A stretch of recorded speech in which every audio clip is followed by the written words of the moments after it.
Friends, welcome to our YouTube channel. Now, in the lecture of wave optics, we are discussing about the various theories which are put forward by the different scientists. Now, in previous lecture, we have discussed about the Newton's corpuscular theory, in which he explained that, or he assumed that the light waves having the particles, corpuscles.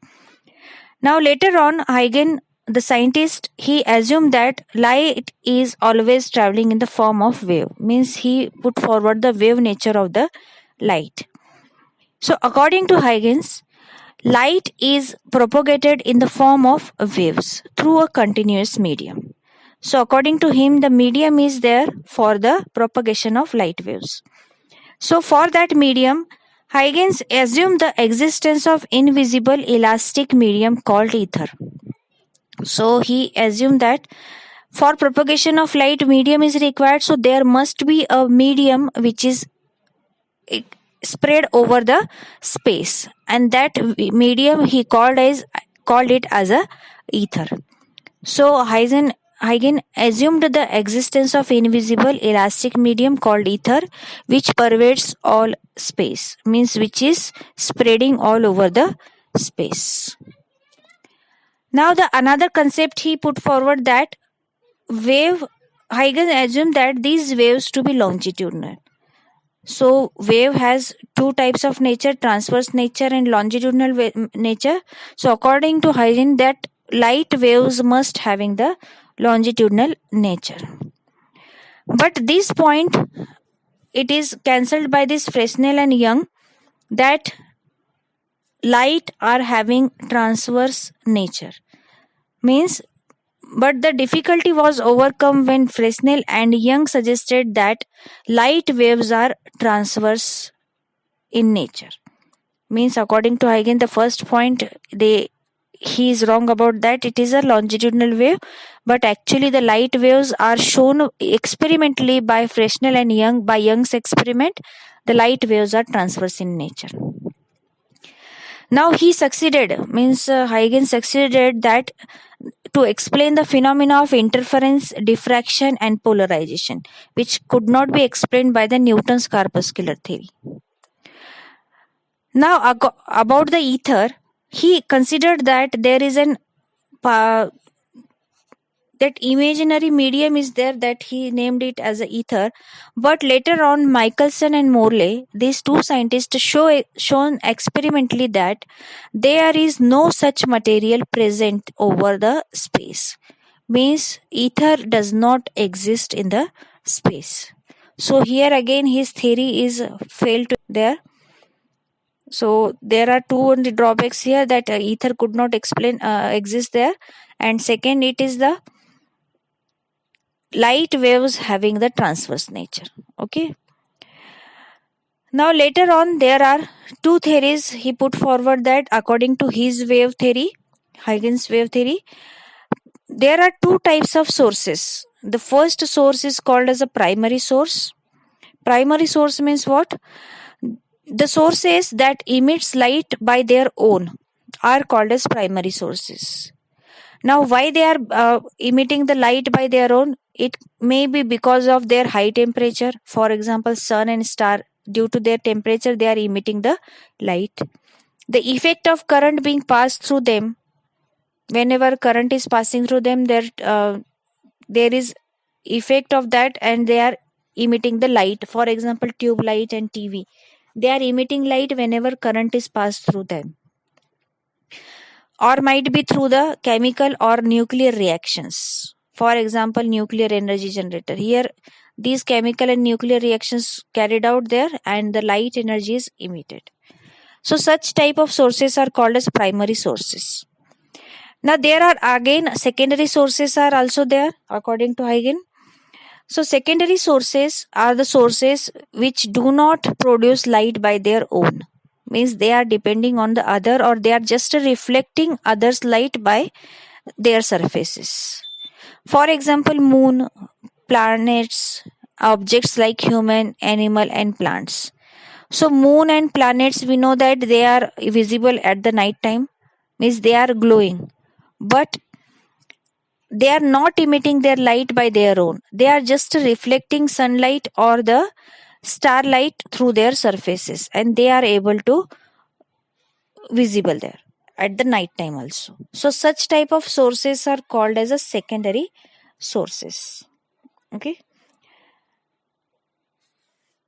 Now there is again one more theory where the light is considered to be as a wave, and this is nearly close to the light as a wave nature. Okay. So according to there, we found that by various experiments that light is electromagnetic waves, means it has having electric nature as well as magnetic nature. Electromagnetic waves are the lights. Light has transverse nature. It does not require any medium to propagate, means it can propagate through vacuum also. Speed of light depends on refractive index of medium. That means if refractive index of medium is more, the speed of light will change. If it is less, again it will change. Wavelength is different for different colors. Means as the Newton explained that corpuscle size is their reason for the different colors, but actually the wavelength, it is the actual reason for the different colors. So in the light as a wave, it is considered there. Now there are various theories regarding the light. So out of that, the next it is the Maxwell theory. According to Maxwell, light waves are electromagnetic waves which do not require material medium for their propagation. Due to transverse nature, light wave undergo polarization. The velocity of electromagnetic wave in vacuum is c is equals to 1 divided by square root of mu naught epsilon naught. So the value of c, it is calculated by Maxwell's electromagnetic theory. He gave that velocity of light c, how it could be found in different medium. The velocity of electromagnetic waves in medium is less than that of light. V less than c. V is equals to 1 upon mu naught square root of mu naught into epsilon r mu r, which is nothing but this is equals to c divided by square root of mu naught epsilon r. The velocity of electromagnetic waves in a medium depend upon the electric and magnetic properties of the medium. Okay, this velocity of these electromagnetic waves, it is depending on the electric and magnetic properties because it is electromagnetic wave. Hence their properties affect here for the velocity.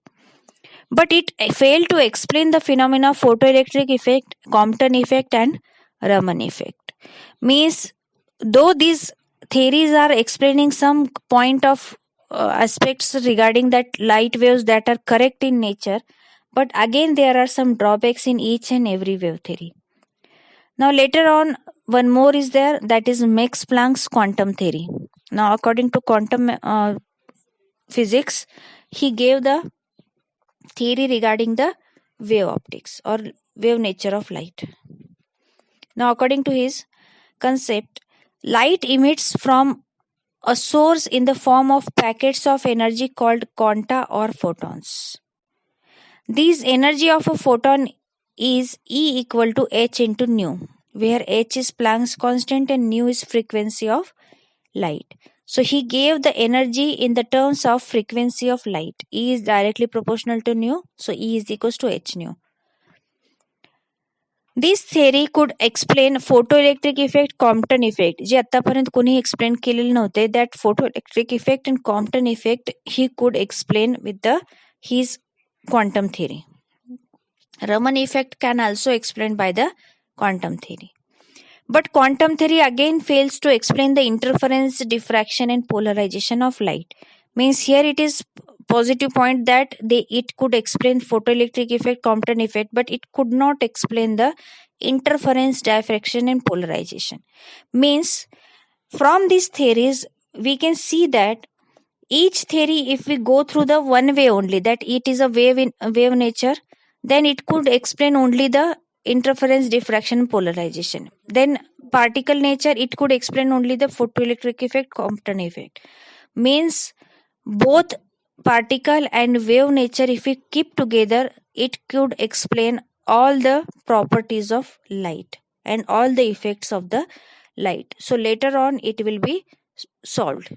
Okay, so up to now we have discussed about the various theories regarding the waves. Means either the light wave, it is wave nature or it is in the particle nature.